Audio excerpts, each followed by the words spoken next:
नीच प्रसंगा, कुलहीन सेवा। नीच वह नहीं है जो किसी छोटी जाति में पैदा हुआ, और जाति कोई न छोटी है न बड़ी है, जाति में जन्म लेने वाले छोटे बड़े महान ऊंचे नीचे होते हैं। अगर उनके विचार महान हैं, किसी भी जाति में जन्म लिया हो वो व्यक्ति महान कहलाता। जाति क्या करेगी? कुलहीन सेवा और जो चरित्रहीन है, विचारहीन है, विवेकहीन है, गुणहीन है, कर्महीन है, उनकी सेवा मजबूरी में जिनको करना पड़ता है, उनकी जिंदगी भी नरक हो जाती है। स्वयं तो पवित्र आत्मा है, पर किसी गंदे व्यक्ति की सेवा करना पड़ रहा है, ऐसी मजबूरी आ गई। कुग्राम बासा कुलहीन सेवा, कुभोजनम क्रोधमुखी च भार्या, पुत्रस्य मूर्खा विधवा च कन्या, बिना घृणा खडे प्रदहन्ति कायम्। ये 6 प्रकार के लोग बिना आग के रात दिन जलते रहते हैं। नंबर 1, कुग्रामवासा, जिनका घर दुष्टों के गांव में है। नंबर 2, कुलहीन सेवा, जिनको मजबूरी में भ्रष्ट लोगों की सेवा करना पड़ता है। नंबर 3, कुभोजनम, जिनको सुबह से लेकर शाम तक शुद्ध भोजन भी नसीब नहीं होता। नंबर 4, क्रोधमुखी च भार्या, जिनको पत्नी बहुत क्रोधी स्वभाव की मिली। अगर पति ने कह दिया दाल में नमक ज्यादा है, बोले अब कल से तुम बना लेना, मैं नहीं बनाऊंगा, इतना गुस्सा आ गया। पति ने बोल दिया जरा सुबह जल्दी उठ जाया करो, तो अगले दिन उठी ही नहीं, बताया सिर दर्द हो रहा, बताते रहो। ऐसी क्रोध करने वाली पत्नी मिली है। वह लोग बिना आग के निरंतर जलते रहते।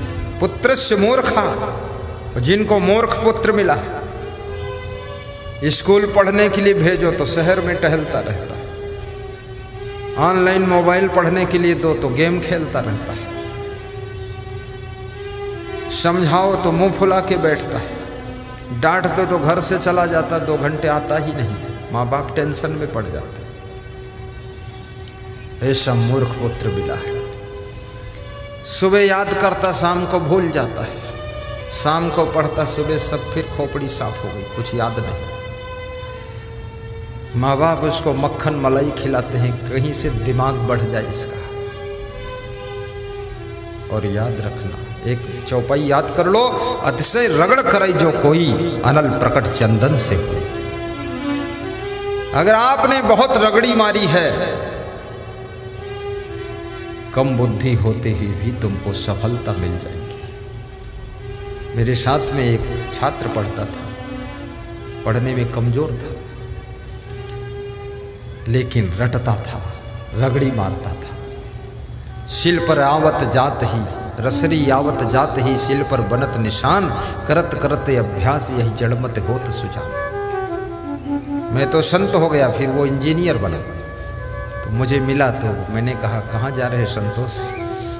तो बोला ट्यूशन पढ़ने जा रहा हूँ। हमने कहा इंजीनियर तो हो गए ना? बोले इंजीनियर हो गया, इंग्लिश आती नहीं, ट्यूशन पढ़ रहा हूँ, रगड़ी मार रहा हूँ। आप अति मेहनत करोगे, सफलता जरूर मिल जाएगी। सही डिसीजन लीजिए। पुत्रस्य मूर्खा विधवा च कन्या, और जिनकी कन्या विवाह होने के 2-4 साल बाद विधवा हो गई, या छुड़ौती हो गई, या पति ने उसको भगा दिया, या स्वयं भाग कर आ गई घर में बैठी जवान कन्या, उसके माँ बाप उसको देखते हैं बिना आग में निरंतर जलते रहते हैं कि इसकी जिंदगी का क्या होगा। जवानी में घर वापस आकर बैठी। इसलिए इतने पुण्य कमाओ कि आपको विधवा ना होना पड़े, इतना अच्छा स्वभाव बनाओ कि आपको अपने पति से छुटकारा न मिले, उसके साथ जीवन बीत सके। गुणवान बनो, गम खाओ, सहनशीलता रखो। कितनी स्त्रियां रोती है जब पति से झगड़ा हो गया, अलग हो गई तो रोती है। मैंने कहा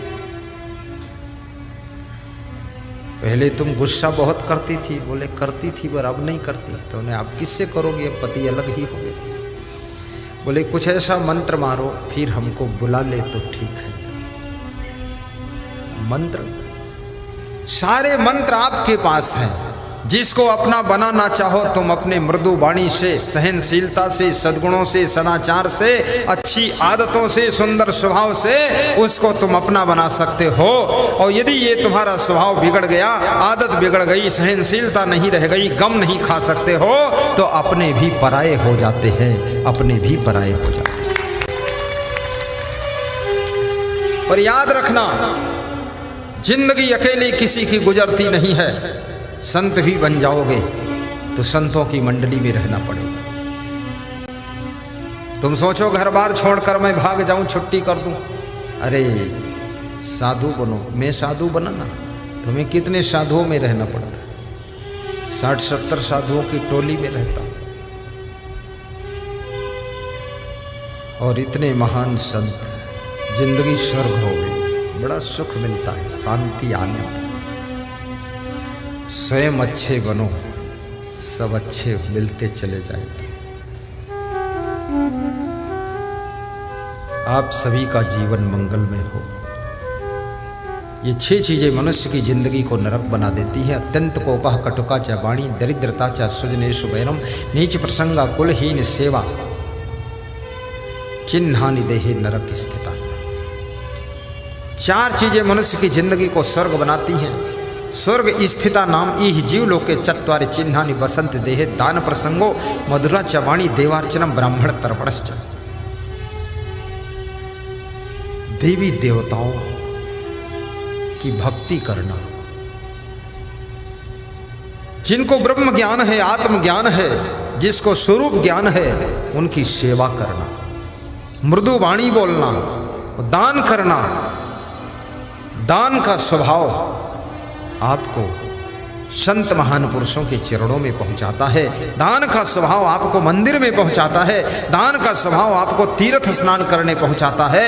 दान करने की आदत आपको सज्जनों के बीच में पहुंचाती है। और जहां सज्जन और संत और मंदिर और तीर्थ में आदमी पहुंचता है, वहां से संस्कार मिलते हैं। उन संस्कारों से उसका संसार सुंदर हो जाता है और जिंदगी स्वर्ग बन जाती है।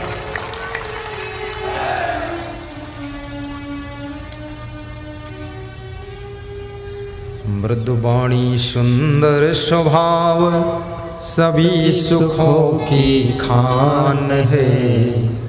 प्रेम की गंगा बहे जहाँ पर वह घर स्वर्ग समान है।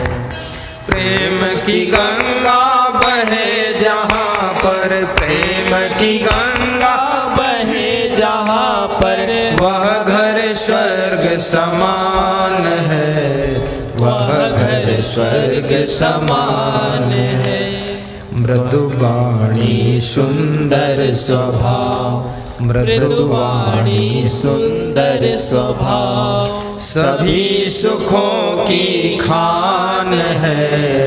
प्रेम की गंगा बहे जहाँ पर वह घर स्वर्ग समान है।